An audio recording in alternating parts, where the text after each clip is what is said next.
Good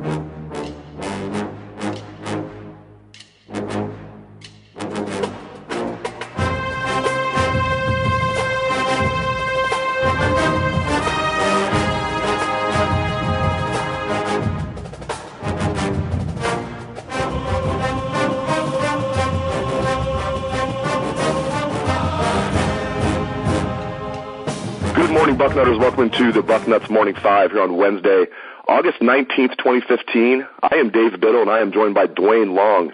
Dwayne, the rise of Ezekiel Elliott was on ESPN last night. It was part of their E60 show. One word comes to mind: wow. This was all stuff that we knew. We've had Stacey Elliott himself on the show here many, many times. Even back with our old Front Row Radio, we had him on many times while Ezekiel was being recruited, while all the emotions were running high. It's just such a cool story. Both parents being Mizzou graduates, former athletes there, scholarship athletes at Missouri. They both wanted Ezekiel to go there in their hearts. They wanted him to be a Missouri Tiger, but they knew it was best for him to go to Ohio State. And just that alone, them kind of letting him go to Ohio State was very emotional. And then to see how it worked out so well, and you couldn't have written the script any better for Ezekiel Elliott thus far. Again, Dwayne, one word comes to mind: wow. It's impressive. I mean, that they could do. I think about that. What I would try to get across to Buckeye fans is consider how huge a fan you are of the Buckeyes. Growing up in this state, living in this state, you and your wife. Now, then take that to another level. That you actually were athletes at Ohio State, and your son is probably above Missouri.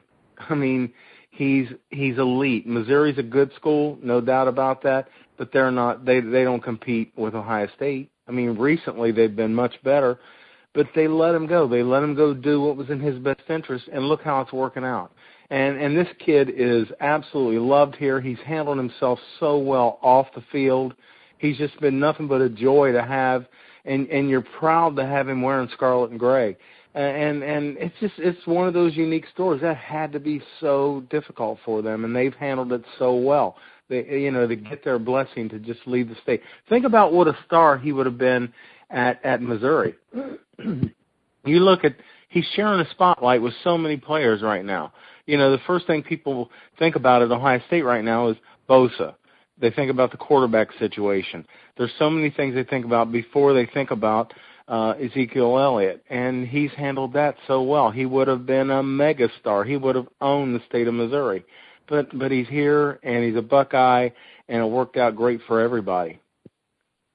And enjoy it, Buckeye fans, because he won't be a Buckeye for much longer. He'll be a Buckeye for a few more months, and then he'll be taking his talents to the NFL after this season. There's no doubt about that. If he stays, no doubt. Obviously, hope he does stay healthy. And I think he's going to be a first-round pick. I think last year really helped him with both Melvin Gordon and Todd Gurley going, not just in the first round, Dwayne, but in the first 15 picks, because we saw that trend going away from first-round running backs. The previous two drafts, there was not a first-round running back taken. The highest running back was taken in the second round. But I think last year, with Gordon and Gurley going in the first round, that really helps Ezekiel, because Gurley was coming off an ACL. He's a tremendous back. But I think Ezekiel is every bit as good as him, and I think Ezekiel is better than Melvin Gordon. So, I don't know, do you concur or disagree about Ezekiel being a first-round pick? I absolutely believe he is. And here's the thing, Dave. We're talking about the NFL only drafts. They were talking about how that we were not seeing backs go in the first round. No, we weren't seeing first round backs coming out of college. That's what it really was that simple. We had a couple of years there where, when Trent Richardson, who is now fumbling around in the backfield for the Oakland Raiders, was considered an elite back. Now, those two guys last year were absolutely first-round picks, and so is Ezekiel Elliott. He'll be off the board, I'd say, within the first 15 picks. There's no doubt about it. So the NFL will draft. I believe they will draft backs in the first round, but they got to be first-round backs. They're not going to mess around. Another thing is, other than the broken wrist, he hasn't had his legs aren't beat up. So many backs, their legs are beat up. So I really absolutely believe he's going after this year. He's smart. Backs are the one football players above all who should go early. Get in there, get the money before your body gets mangled. and that's what's going to happen to the back. They're all beat up by the time they're 40. They're on arthritis drugs. Get in there and get the money. I absolutely support him doing that, and I think it will happen. One cool thing from the show last night, if you haven't seen the show yet, maybe fast forward about 30 seconds here in the show. One of the really cool things was Ezekiel's high school team, and he was the absolute star of that team from his sophomore year on. He was the bell cow. They finished as the state runner-up 3 straight times, his sophomore, junior, and senior year, and that was really tough on him. When he got to the national championship game this past year, he said he ran harder than he's ever ran, and you could see it out there. He didn't want to become the runner-up again. He wanted to be the champion, and he was the champion. Switching gears, Dwayne, KJ Hill became the 3rd freshman to get his black stripe removed. There's been all the talk about Torrance Gibson at wide receiver, but it was another wide receiver that got his black stripe removed first. This is a young man that had all kinds of talent. He was Mr. Football in the state of Arkansas. The Buckeyes were able to steal him away from Brett Bielema and the Razorbacks. Looks like KJ Hill, he's kind of been a forgotten man with all the talk about Torrance Gibson and everything else, Dwayne, but it looks like KJ Hill's at least going to play this year, not redshirt. We'll see how much. Your thoughts on KJ Hill? Well, I liked him on film. He was a guy that came out of nowhere.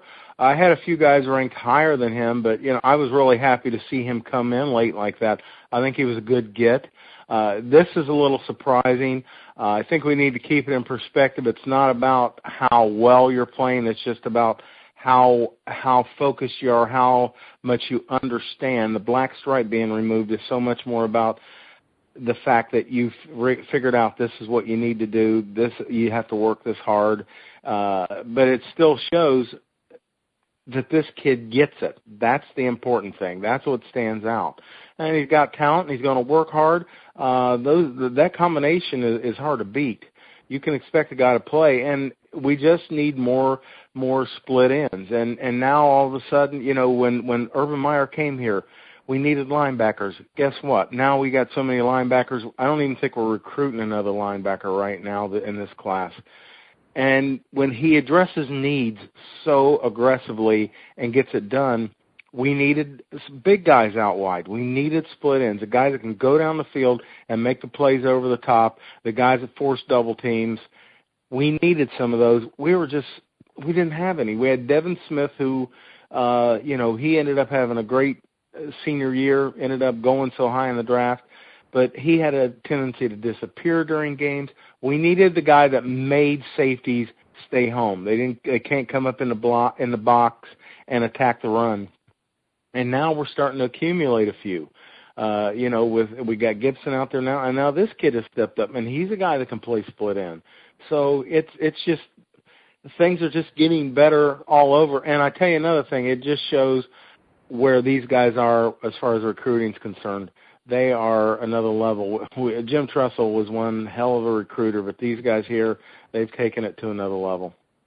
And last topic here real quick, former Buckeye standout, NFL standout, Robert Smith was asked about the quarterback situation. Nobody's been asked about the quarterback situation during the offseason, but so he was the first one to be asked about this. And he says that J.T. Barrett will be the starter. And I was starting to write down, okay, so he seems to be in the majority there. And then he added, but Cardale Jones will play, and he means early in the game. So basically the reverse of what I've been saying. I've been saying there will be a true 2-quarterback system, at least to begin the year. But I've been saying Cardale Jones will start, J.T. Barrett will come in. So Robert Smith saying Barrett will start, but there will be a 2-quarterback system where Cardale will play early in the game. Dwayne, I imagine you are pulling your hair out hearing this. You don't want any part of a 2-quarterback system, do you, my man? I am happy as hell that I am not near a wall where I can beat my head against it. 2-quarterback systems do not work. Flush them down the toilet. Be done with it. There's that old saying that if you've got two quarterbacks and you don't have one quarterback, we really got 3 at least. We don't need this garbage. It's so different. Why don't we do it? You never see it in the NFL. College only tries it when there's no guy that's established. It's just the way it is. It does not work. You need one field general. You need one guy out there that everybody rallies around. He's your guy. You can't be second-guessing him. And just little things like the way they do cadence. You got to stay with one quarterback. Enough of this. What I think is going to happen is the other way around. It's going to be Cardale Jones. We will see J.T. Barrett occasionally, that's going to be it. I don't really care. I'm just saying it only makes sense. I've never understood how you get Cardale Jones to come back to college when he was going to be at least a third rounder in the NFL.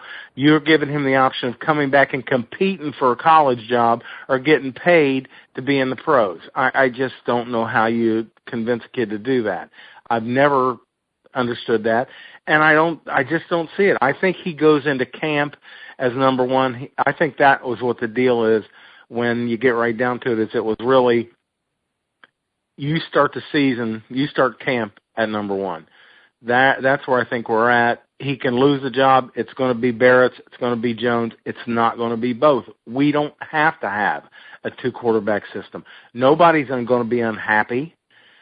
I just don't see that. That would be the only reason to try to run a two-quarterback system, is you think somebody's going to be unhappy. No, it's not the way it's going to work. I'm telling you, we're going to see one guy. We're going to see occasionally we'll see the other guy. I just do not believe two-quarterback system works. I don't think we're going to see it. I think it's going to be Jones.